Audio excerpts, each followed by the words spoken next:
Hello and welcome to today's Q&A. I'm Dr. Toni. If you haven't been here before, go ahead, hit subscribe. We love to have you. We do awesome things here like personal vlogs, a lot of really insightful, powerful content that helps us up level and feel more successful and fulfilled in the home space and the workplace, as well as Q&As like we are today. And so our Q&A today comes from someone who is a mom. They work full time. They're an entrepreneur. So they're running a home and they're running a business. And here's what she said. My husband and I have one child. We both work full time and his job is more physically and mentally tiring than mine. He's great with spending time with our daughter, but when it comes to housework, he always says that he is too tired and I can't help but resent that it all falls on me. Sometimes I can get quite angry, which is not good for anyone. Any suggestions? What a timely question, because what I'm hearing as I read between the lines in this question is that resentment may be either beginning to bud its like little reary, ugly, feisty head, or resentment may already be at play and be developing some roots.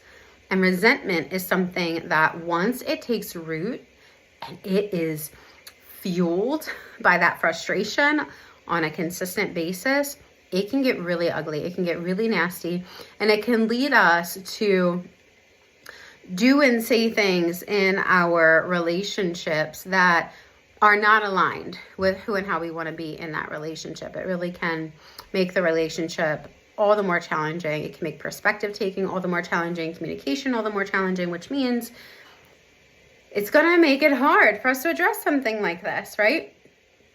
But here is something that we can do to help kind of nip resentment in the bud.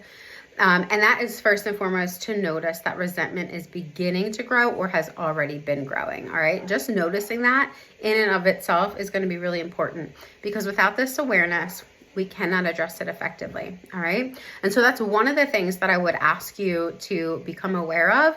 If you haven't already, notice if you're starting to feel resentful or if you have been feeling resentful for quite a while, so that you can check in on that and prevent it from further festering, from further being fed and fueled on a regular basis, all right? Now let's address the specifics of your question that you have posed here. My understanding from this question is that the two of you were together before having a child. Now that could be an incorrect assumption, because I actually was a single parent before marrying my husband. And so we have never been together as a marital unit without a child.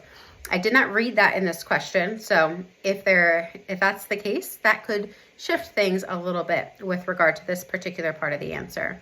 But my understanding is that you who wrote in, the two of you were together, you got married, and then you had a child. And so what that means, the relevance that has, is that the relationship that you and your husband had pre-being parents has shifted, okay? It is not the same. And so what worked before is not necessarily going to work the same now. Some of it may be able to be replicated, and some of it is going to have to be uprooted. And then there's an in-between where some of it can just be adjusted.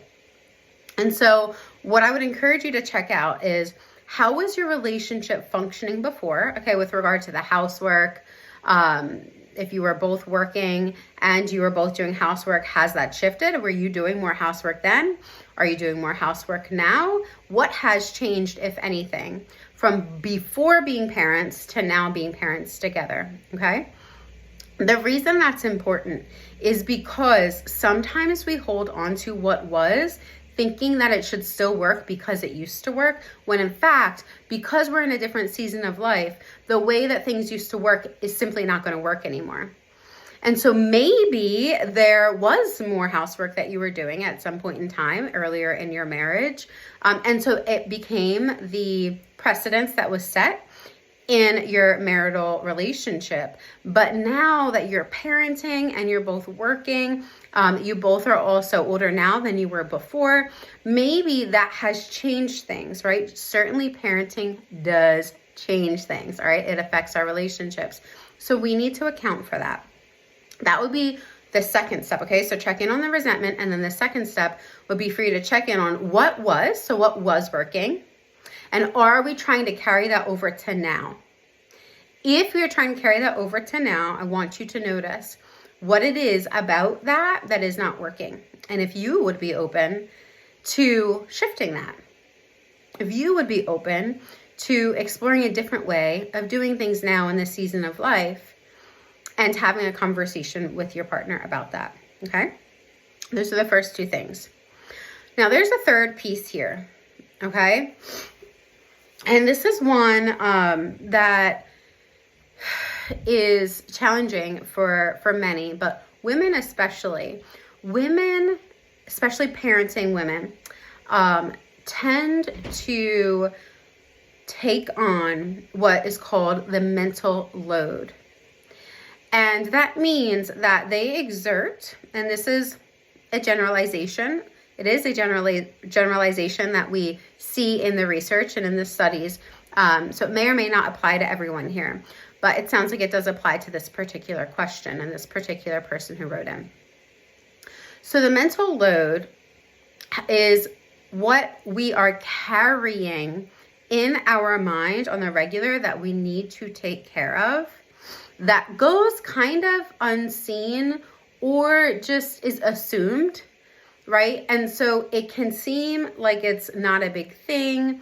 It can seem to someone else looking in like there's not maybe much happening there, but in fact there is. For example, remembering when to make the child's appointments, and then remembering to take the child to that appointment, or remembering to remind the other partner to take the child to that appointment, or remembering the daily vitamins, or remembering the daily medication, not just for you, but also for the child, or remembering that there's a school session that's coming up and something that needs to be due for school or something that needs to be done for school.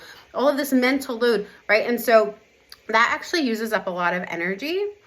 And it can create a lot of frustration, a lot of stress, and can contribute to resentment and frustration in the relationship as well. But it is something quite often that the partner just is not aware is happening, doesn't realize that this mental load is weighing heavy on you all of the time, or too much of the time, or to the point where it's affecting you in the way that it is. And so your partner cannot change your thought process around the mental load, okay? Your partner cannot change that for you no matter what they do. They cannot change it for you. And so the third point here is to check in on what is your mental load, okay? Do you feel like you're carrying around a heavy mental load that maybe isn't seen, recognized, or appreciated by anyone, maybe even yourself? And if that's the case, are there parts of that mental load that you are carrying that you are adding pressure to yourself about that you might be willing to let go of? That might mean if part of your mental load is to remember to get the dishes done before you go to bed at night, that perhaps there is some permission that you give yourself to let the dishes not have to be done by a certain time every single day in order for you to have permission to go to bed. Just one example, okay? And so checking in with your mental load to see if it's feeling really heavy and if there's anything you personally can do with and for yourself to help release some of that pressure. It does not mean that the mental load is going to be completely removed, all right? But it does mean that it is another piece of this puzzle that can help reduce the pressure. And when we reduce pressure, reduce stress, we are able to become more clear-minded and therefore to be able to communicate with ourselves, our partners, or other people in a way that is much more effective, okay? So all of this is to set you up to be able not only to think more clear-headed within yourself about what you do and don't want to focus your time, effort, and energy on, but also with regard to how you want to show up in communicating with your partner so that this challenge can be addressed in an effective way that is helpful for both of you and the entire family unit, okay? Okay, so we have 3 things to check in on. Resentment, okay?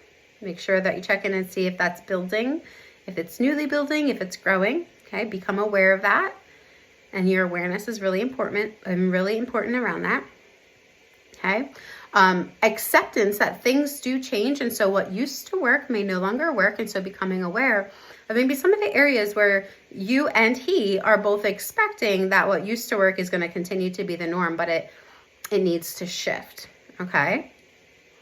And then 3 is going to be becoming aware of your mental load and maybe checking in to see if there's any part of that mental load where you can actually help reduce some of the pressure on yourself by choosing to let go of some of the lower priority things. All right. Once you've done those 3 things, check in with yourself and see if some of the frustration is a little bit more subsided. Check in with yourself and see if some of the frustration, the anger, if it's a little bit less, okay? And if you are in a better place to be able to address this topic with your partner, with your husband, now that you've done those 3 things, those 3 check-ins with honesty and sincerity, then go ahead and have that conversation. Have that conversation from this more informed and more aware place, rather than from the place where it's all happening and you're feeling really reactive and really frustrated. And so it all comes out in anger or resentment. And now you've done or said something that maybe is activating to him, and he's done or said something that's activating to you. And now you're going back and forth, and it's like a ping pong ball, and it's like a match, and you're like, right? And that's not helpful. It does not lead to solutions. In fact, it creates more frustration and can bring forth more problems. And so by doing these 3 check-ins with yourself first before proceeding into a conversation with your partner to see how you can adjust in this next season moving forward in a way that's going to be helpful and effective for you, for him, and for the family unit, you want to make sure that you're being honest, clear, and sincere in answering these questions and checking in with yourself. Let me know how that goes.